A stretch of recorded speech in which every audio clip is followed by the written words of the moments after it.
누나, 솔직히 말해서 엄마 살던 집 팔면 내 몫은 얼마야?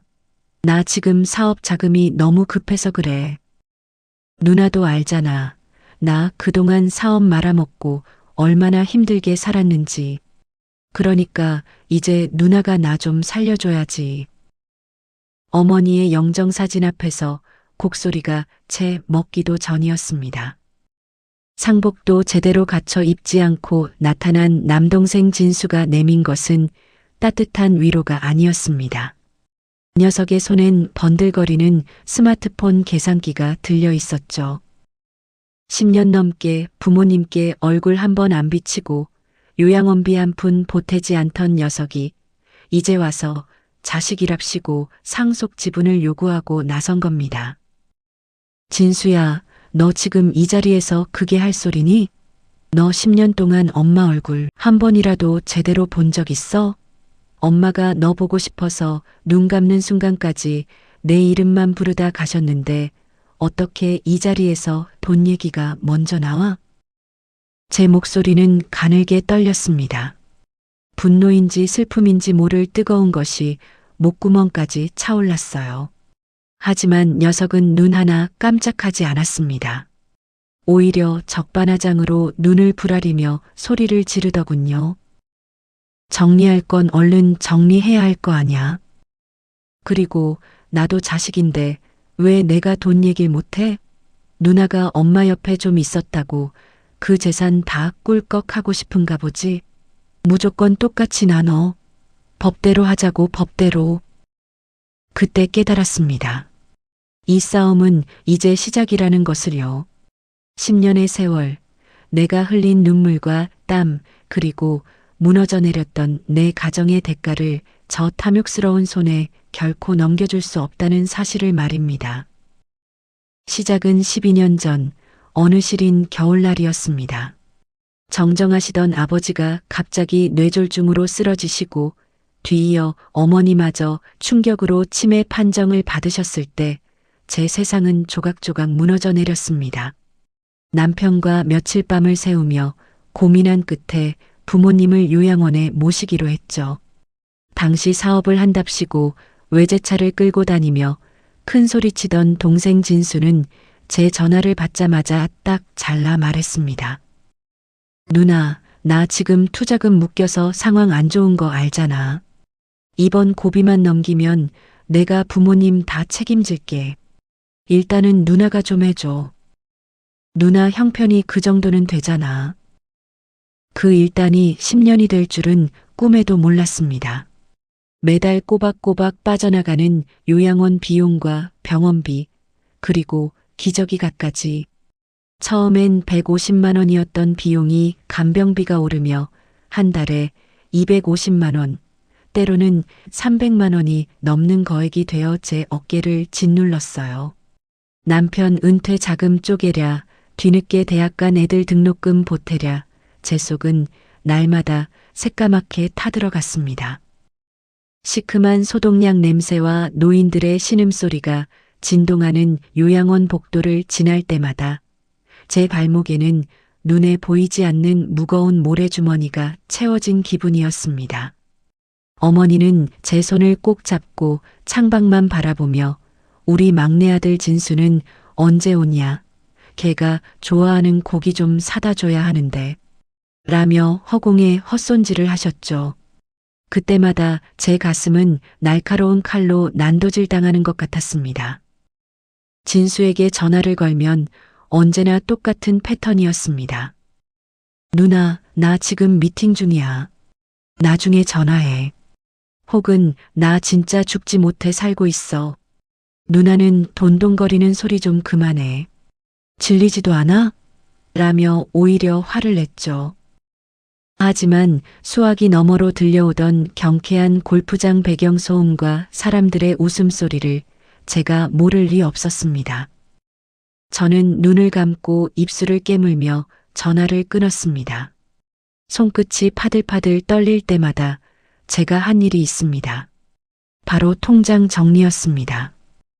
이체 내역 한 줄 한 줄, 한림요양원, 삼성병원 약값, 꾹꾹 눌러 쓴 이 글자들은 제 삶의 기록이자 처절한 비명이었습니다. 저는 일찌감치 알고 있었습니다. 이 무책임한 동생은 끝까지 도리와 염치를 지킬 사람이 아니라는 걸요. 그래서 저는 영수증 하나, 문자 메시지 한 통도 버리지 않고 모으기 시작했습니다. 그것만이 제가 저 자신을 보호할 수 있는 유일한 무기였으니까요. 아버지가 돌아가셨을 때 장례식장에 진수는 끝내 나타나지 않았습니다. 해외에 중요한 비즈니스가 있어서 왔는데 비행기 표가 도저히 안 구해진다는 말도 안 되는 핑계를 문자로 띡 보내고는 연락이 두절됐죠. 결국 상주 노릇은 제 남편과 아들이 대신했습니다. 아버지를 한 줌의 재로 만들어 보내드리고 돌아오는 길, 저는 텅 빈 지갑보다 텅 빈 제 마음이 더 시리고 아팠습니다. 누나, 엄마는 내가 나중에 꼭 모실게. 정말이야. 이번 사업만 터지면 내가 강남에 좋은 실버타운 모실 거니까 걱정 마. 그 입에 침도 안 바른 거짓말도 이제는 지겨웠습니다. 아버지가 돌아가신 뒤 어머니의 치매는 걷잡을 수 없이 심해지셨어요. 가끔 저를 보고 아줌마 누구야? 우리 딸 데려와. 라고 소리를 지르며 제 손등을 핥히실 때면 저는 병실 화장실로 달려가 입을 틀어막고 울었습니다. 내 청춘이, 내 평범한 60대의 일상이 이 좁고 냄새나는 요양원 담벼락 안에 통째로 갇혀버린 것 같아 억울함이 파도처럼 밀려왔습니다. 그 와중에 진수는 아예 전화번호를 바꿔버렸습니다. 친척들을 통해 들려오는 소식은 가슴을 후벼 팠죠. 진수가 이번에 또 새 차를 뽑았다더라. 제주도에 골프 치러 갔다더라 하는 소리들이 제 귀를 자극할 때마다 저는 주먹을 꽉 쥐었습니다. 나는 시장에서 콩나물 100원을 깎고 입고 싶은 옷 한 벌 못 사 입으며 부모님 약값을 대는데 명색에 장남이라는 놈은 부모님 얼굴 한 번 안 보면서 호의호식하고 있었던 겁니다. 어느 날 요양원 원장님이 저를 부르더군요. 보호자님, 어머님 기저귀 발진이 심해서 특수 연고를 좀 사오셔야겠어요. 그리고 다음 달부터 간병비가 좀 인상됩니다. 그 말을 듣는데 눈앞이 캄캄해졌습니다.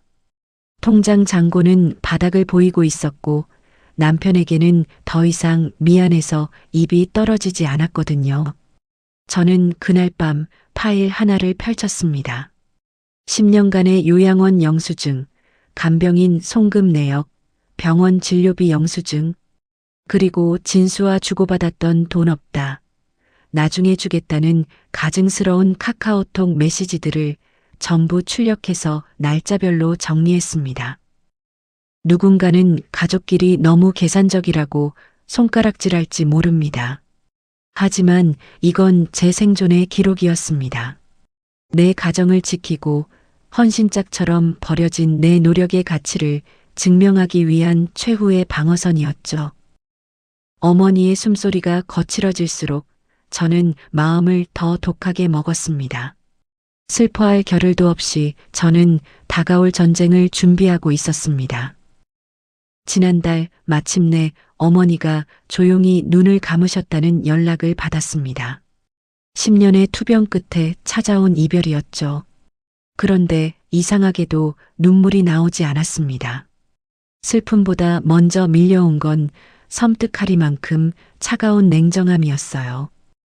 저는 제일 먼저 진수에게 문자를 남겼습니다.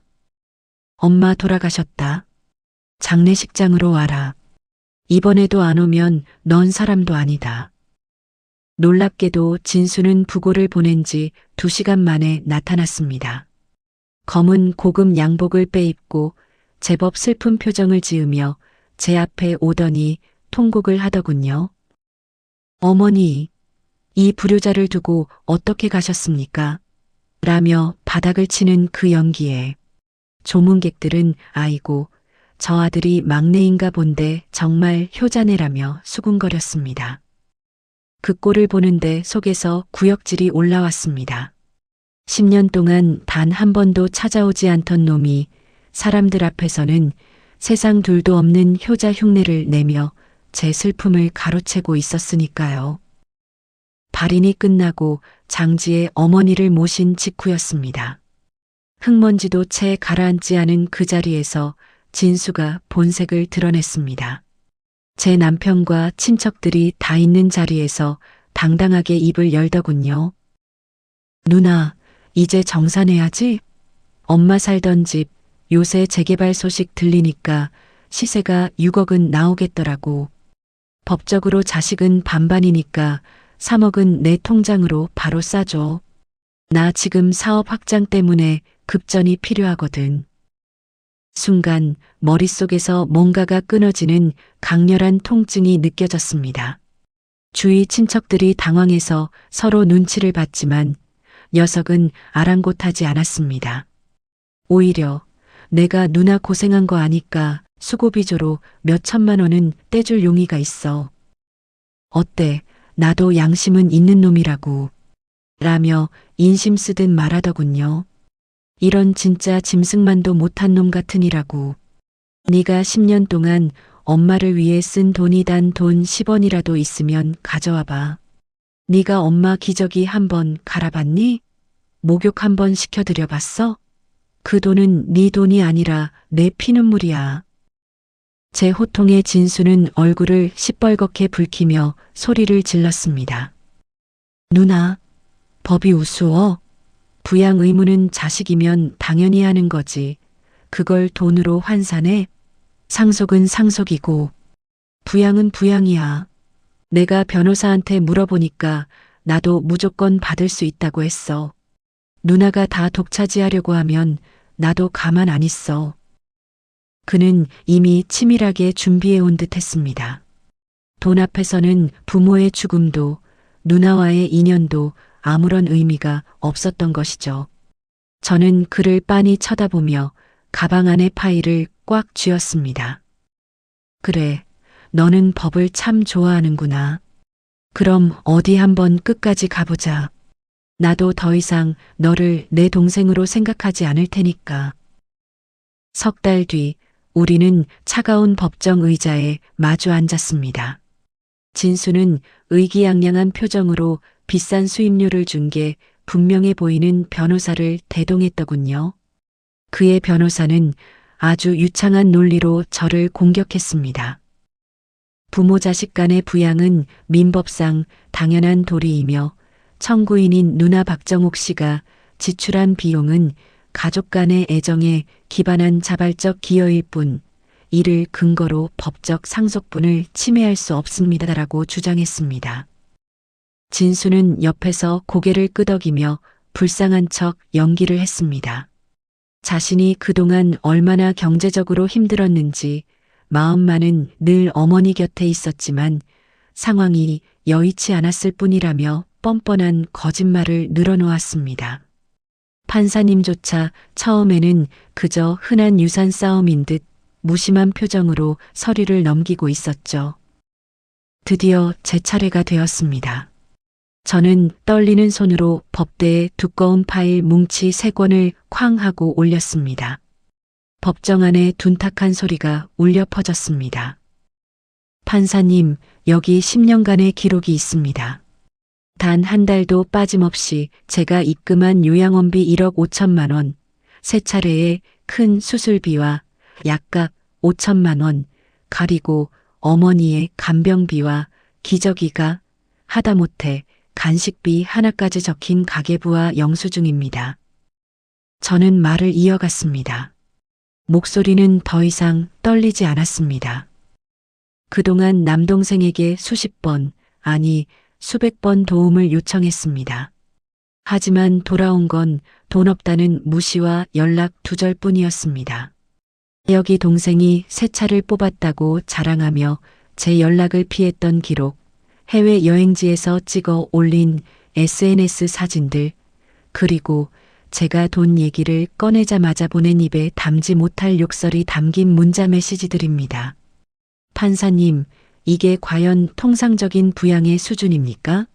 제가 파출부의를 하며 어머니 병원비를 댈 때 저 사람은 유흥업소에서 하룻밤에 수백만 원을 썼습니다. 이게 진정법이 보호해야 할 상속권입니까? 판사님의 눈빛이 달라졌습니다. 무심하게 서류를 넘기던 손길이 멈추고 제가 제출한 증거들을 아주 천천히 꼼꼼하게 살피기 시작했습니다. 법정 안에는 종이 넘기는 소리만 정적 속에 울려 퍼졌습니다. 진수의 얼굴이 순식간에 흑빛으로 변하더군요. 그는 저건 조작된 겁니다. 누나가 나를 함정에 빠뜨리려고 만든 가짜라고요. 라고 소리쳤지만 은행 직인이 찍힌 이체 내역서 앞에서는 어떤 변명도 통하지 않았습니다. 판사님은 안경을 고쳤으며 진술을 엄하게 꾸짖었습니다. 피청구인은 부모의 생존 기간 동안 자식으로서의 도리를 전혀 하지 않았을 뿐만 아니라 청구인에게 모든 부양의 짐을 떠넘긴 채 호의호식한 정황이 명백합니다. 이는 단순한 부양을 넘어선 청구인의 특별한 기여로 인정하기에 충분합니다. 결과는 제 완전한 승리였습니다.